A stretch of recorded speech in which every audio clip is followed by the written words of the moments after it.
மெழுகிலே இதயம் நென்தீயாய் காதல் அத்தியாயம் 18. தன் மனைவியின் குடும்பத்தோடு அருள்நிதி வர முதலில் டிரைவர் சீட்டிலிருந்து இறங்கியவனோ மறுபுறம் வந்தான். அதிலிருந்து காயத்ரி இறங்க அவளது மொத்த குடும்பமும் பின்னால் இருந்து இறங்கினர். வெளியில் அமர்ந்திருந்த ஊர்க்காரர்கள் விருந்தினர்கள் அனைவரும் ஆச்சரியமாக காண தன் தம்பியின் செயலை கண்ட நந்தினியோ கோபமாக உள்ளே சென்று அன்னையை அழைத்து வந்தாள். ஏய், என்னடி இங்க இழுத்துட்டு போற? வாமா, உன் பையன் என்ன காரியம் பண்ணி வச்சிருக்கான்னு பாரு என்றவள் வெளியே கூட்டி வந்து காட்ட அவர்களை கண்ட ஒரு அதிர்ச்சியின் உச்சத்திலே இருந்தார். என்னம்மா இதெல்லாம்? நந்தினி பல்லை கடித்து கொண்டு மெல்ல கேட்க, டேய் அருளு! ஆக்ரோஷத்தோடு கத்திய இளவஞ்சி அவனை நோக்கி சென்றார். அருளின் அருகில் வருவதற்குள் தன் மனைவியின் அருகில் வந்த கஜேந்திரன், அடியே எதுவும் சண்டை போடாத, சொந்தக்காரங்களா இருக்காங்க, போகட்டும், அப்புறம் பேசிக்கலாம். இப்ப எதுவும் கத்தி ஆர்ப்பாட்டம் பண்ணாத, நம்ம மானம்தான் போகும். இப்பதான் நம்ம குடும்பத்தை பத்தி பெருமையா பேசிக்கிட்டு இருக்காங்க, நீ கெடுத்துறாத சொல்லிவிட்ட. நடந்தது நடந்து போச்சு, இன்னும் எதையும் மாத்த முடியாது. மருமக முதல்ல வர ஆரத்தி எடுத்து தட்டை கொண்டு வா போ. சந்தோஷமா இருக்கிற மாதிரி காட்டிக்கோ எல்லாரும் முன்னாடியும். தன் மனைவிக்கு மட்டும் கேட்குமாறு கஜேந்திரன் கூறினார். உள்ளுக்குள் கடும் கோபம் இருந்தாலும் அவர் சொல்வதில் உண்மை இருக்க சரி என்றவர் தன் மகனை, அண்ணன், குடும்பத்தையும் கண்டு முறைத்தார். அம்மாடி நந்தினி, ஆரத்தி தட்டை எடுத்துட்டு வா. தன் மகளின் புறம் திரும்பி கேட்க அவளோ அதைவிட கடுங்கோபத்தில் உள்ளே படபடவென சென்றாள். சே, எது நடக்க கூடாதுன்னு நினைச்சுன்னா அதுவே நடந்துருச்சு. இன்னும் இந்த வீட்டுல இவ ராஜ்யமா தானே இருக்கும், இவளுக்கு ஆரத்தி ஒரு கேடாக்கும். மனதிற்கு காயத்ரியை திட்டிக் கொண்டு ஆரத்தி கரைத்தாள் நந்தினி. என்ன இளவஞ்சினி அக்கா, என்னைக்கும் உன் பையன் கல்யாணம் முடிஞ்சது, சொந்தக்காரங்க யாரையும் கூப்பிடாம நீங்களே முடிச்சுக்கிட்டீங்க போல? கஜேந்திரன் தம்பி மனைவி கேட்க, ஆமா செல்வி, அது என்று முடிஞ்சதோ என்ன சொல்ல என தெரியாமல் தவித்துக் கொண்டிருந்தார் இளவஞ்சி. வந்துமா, 2 நாளைக்கு முன்னாடிதான் நம்ம குலதெய்வம் கோயில வச்சு முடிச்சோம். அருளுக்கு வர்ற ஏகாதசியில இருந்து கிரகம் சரியில்லையா, இப்பவே கல்யாணம் பண்ணி வச்சிருங்கன்னு ஜோசியர் சட்டுன்னு சொல்லிட்டாரா, அதான் அப்படியே உடனே பண்ணிட்டோம். பிள்ளைகள் இன்னைக்கு தான் ஜோடியா வர்றாங்க, நாளைக்கு எல்லாருக்கும் சொல்லி விருந்து வைக்கணும் செல்வி. கஜேந்திரன் ஒரு வழியாக கூறி அவர்களை சமாளித்தார். சரி மாமா. ஏக்கா, சீக்கிரம் ஆரத்தி எடுத்துட்டு வந்து உள்ளர கூட்டிட்டு போ உன் மருமகளை கூற அதே நேரம் ஆரத்தி தட்டோடு வந்தாள் நந்தினி. தன் அன்னையிடம் தர அங்கிருந்த ஒரு பாட்டி, அட கூறு கெட்டவளே, நாத்தனார் முறைக்கு நீ தானடி ஆரத்தி எடுக்கணும், நீ எடு. நந்தினியை பார்த்து கூற அவளும் முகத்தை சுளித்து வைத்துக் கொண்டு எடுக்க ஆரம்பித்தாள். மாமா, உங்க அக்கா கட்டுங்கோவத்துல இருக்கு போல. காயத்ரியை பார்த்தவாறு சிரித்த முகத்தோடு தனவனிடம் கேட்க, பாரு எல்லாரும் போனதுக்கு அப்புறம் எப்படி எகிரிட்டு வர்றாங்கன்னு. அதான் நீங்க இருக்கீங்களே, சமாளிங்க. தாலி மட்டும் கட்ட தெரிஞ்சதுல, அதை எப்படி சமாளிக்கணும்னு முதல்ல யோசிச்சு வச்சிருக்கணும். உனக்கு இருக்குடி இன்னைக்கு நைட்டு. அவள் இருக்கும் புறம் குனிந்து கூறவே காயத்ரி அவன் என்ன அர்த்தத்தில் கூறுகிறான் என்பதை உணர்ந்து வைக்கப்பட்டாள். ஜோடி பொறுத்த 2 பேருக்கும் அவ்வளோ அம்சமா இருக்கு. அத்தை முறையில் ஒருத்தி கூறினாள். உள்ள வாங்க எல்லாரும். கஜேந்திரன் தன் மனைவியை இடித்து கொண்டு கூற அவரும் வாங்கண்ணே, வாங்க நீ, வாமா மருமகளே என அனைவரையும் அழைத்து சென்றார். அதன் பின் ஜோடியாக இருந்த இருவரையும் ஊர்க்காரர்கள், சொந்தக்காரர்கள் அனைவரும் புகழ்ந்து பேசிக் கொண்டிருந்தனர். வீட்டோட உரிமையாளர் வந்து பூஜையில உட்காருங்க, ஐயர் உரைக்க. போமா, நீயும் அப்பவும் போங்க.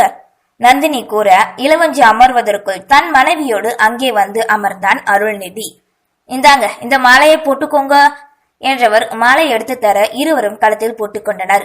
நேரம் சென்று கொண்டே இருக்க இளவஞ்சி கோபமும் அதிகரித்துக் கொண்டே இருந்தது. அதற்கு மாறாக சந்தோஷ மனநிலையில் இருந்தனர் கஜேந்திரனும் காயத்ரியின் வீட்டாரும். ஐயர் கூறிய அனைத்தையும் புதுமண தம்பதியராய் செய்து கொண்டிருக்க, இந்தாங்க இந்த பூஜை பண்ண உணவை கொண்டு போய் கோமாதாக்கு கொடுத்து அதை வீட்டுக்குள்ள கூட்டிட்டு வாங்க, அப்பதான் இந்த பூஜை முடியும் என்க. சரிசாமி என்று இருவரும் ஒரே போல் கூறினர். அதன் பின் சென்று கோமாதாவை வீட்டுக்குள் அழைத்து வந்து அதன் கோமியத்தை வீடு முழுவதும் தெளித்து விட்டனர். இப்ப நல்ல நேரம் முடியிருக்குள்ள விளக்கேத்தி பாலை காய்ச்சிடுங்க ஐயர் உரைக்க அதே நேரம் தன் மகளின் புகுந்த வீடு செல்வதற்கு எடுத்து வைத்த வெண்கல குத்து விளக்கை எடுத்து கொடுத்தார் பானுமதி. எதுக்கத்த இதெல்லாம்? அருள்நிதி கேட்க, முறைப்படி நாங்க தானப்பா எடுத்து தரணும், நீ ஏத்துமா விளக்க என்றதும் சந்தோஷமாக அதை ஏத்தி வைத்தாள் காயத்ரி. அம்மாடி புது மருமகளே, போமா, போய் பாலை காய்ச்சி, இனிமே இந்த வீட்டுல எல்லா உரிமையும் உனக்குத்தான், போ செய்யி.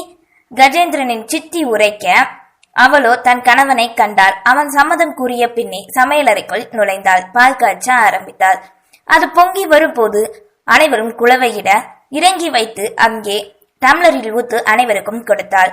அவள் உள்ளே நுழைந்ததில் இருந்து இதுவரை இளவஞ்சி ஒரு காட்சி பொருளாகவே இருந்தார். அங்கிருந்த யாரும் அவரை கண்டுகொள்ளவே இல்லை. அதுவே அவர் வன்மத்தை மேலும் அதிகரிக்க, சரி நான் போய் வெளி வேலையெல்லாம் பாக்குறேன், நீங்க குடிங்க, அருள்நிதி கூறிவிட்டும் செல்ல, நானும் ஒத்தாசைக்கு வரேன் மாப்பிள. ஈஸ்வரனும் அவரோடு செல்ல அதன் பின்னே மற்ற ஆண்களும் செல்ல ஆரம்பித்தனர். தன் அத்தைக்கும் மதனிக்கும் பால் கொடுக்காதது நினைவு வர தன் அன்னையிடம் கூறிக்கொண்டு எடுத்து செல்ல, அவரோ வெளியே போடப்பட்டிருந்த சேரில் தன் மகளோடு அமர்ந்திருந்தார். அத்தை பால் எடுத்துக்கோங்க, மதனி நீங்களே எடுத்துக்கோங்க கூறியவள் இருவரிடமும் தர அனைவரும் மொட்டை மாடியில் உணவருந்த சென்றிருந்தார்கள். என்னடி வந்த அன்னைக்கே எங்க அம்மாவை வெளியே உட்கார வச்சுட்டேல, இந்த வீட்டுக்கு காலடி எடுத்து வைக்கிற அளவுக்கு உனக்கு தைரியம் வந்துருச்சோ? இங்க பாரு, எல்லாரும் உன்னை கொண்டாடுறாங்கன்னு தலையில தூக்கி வச்சு ஆடாத, சரியா? மதனி நான் ஒன்னும் ஆடல, உங்க முன்னாடி நின்னுக்கிட்டு தான் இருக்கேன். இது என் புருஷன் கட்டின வீடு, எல்லா உரிமையோட தான் வந்திருக்கேன். என்ன எதுவும் சொல்லாதீங்க, சொல்லிப்புட்டேன். ஏன்னா இருந்தாலும் உங்க தம்பி கிட்ட பேசிக்கோங்க. படபடவனை பேசிவிட்டு அவர்கள் எதுவும் கூறும் முன் வேகமாய் உள்ளே ஓடினாள். அவ என்ன சொல்லிட்டு போறான்னு பாத்தியாமா?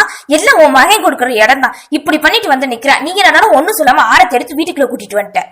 என்ன என்னடி பண்ண சொல்றேன்? நான் இப்ப சண்டை போட்டா 4 பேர் முன்னாடி நமக்குத்தான் அசிங்கம், அதுக்காக வீட்டுக்குள்ள கூட்டிட்டு வச்சு கொண்டாட போறியா?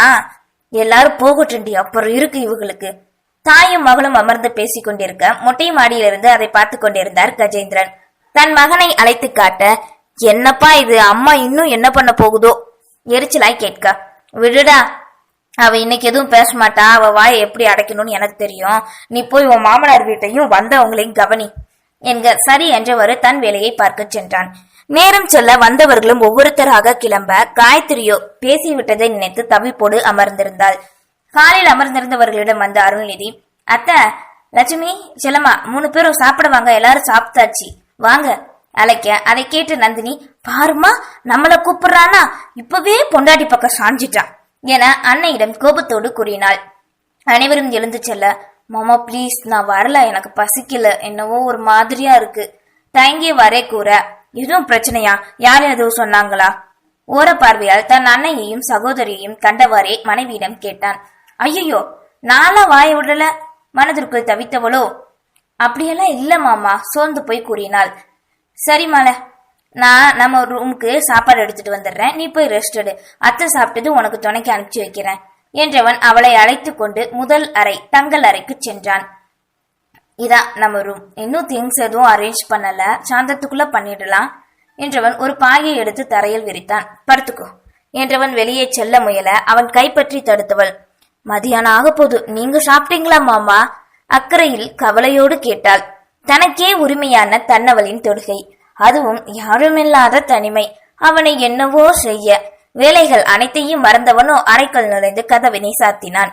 என்ன மாமா என்னாச்சு புரியாதவளை கேட்க, தன்னவளின் புருவ அசைவில் மயங்கியவனோ அவளை இழுத்து தன்னோடு இறுக்கி அவள் வாசம் நுகர்ந்தான்.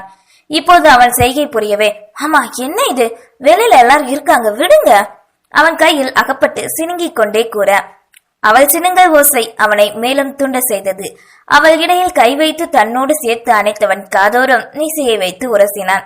மாமா விடுங்க தலையை அசைத்தவாறு தன் இடையில் அழுத்தி புதைந்திருந்த அவன் கைகளில் மேல் தன் கைகளை வைத்து எடுப்பதற்கு போராடி கொண்டிருந்தாள்.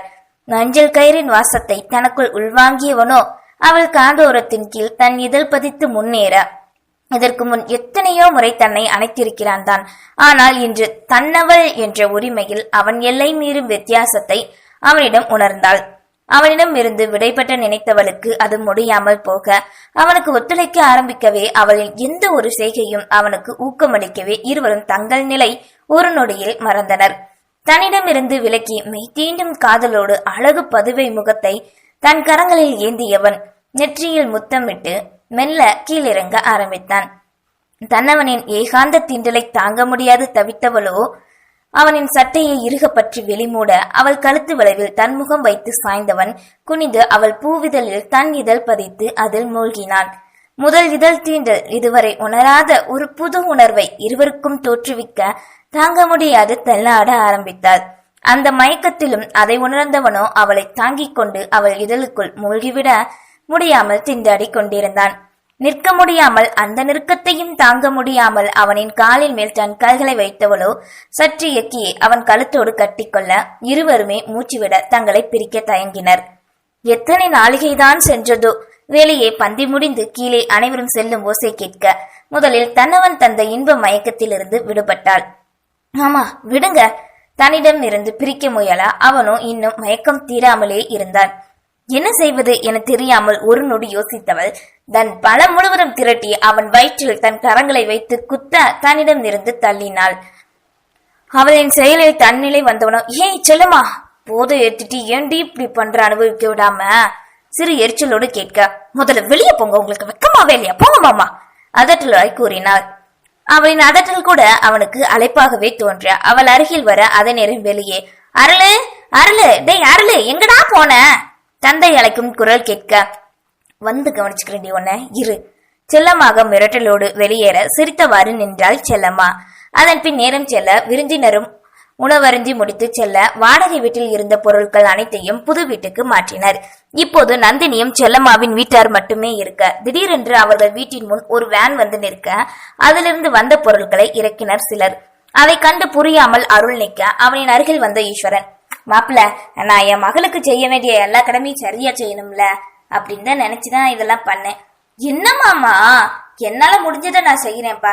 லட்சுமிக்கு சீர் வருஷம் 15 பவுன் சவரன நகை எல்லாம் செஞ்சேன்.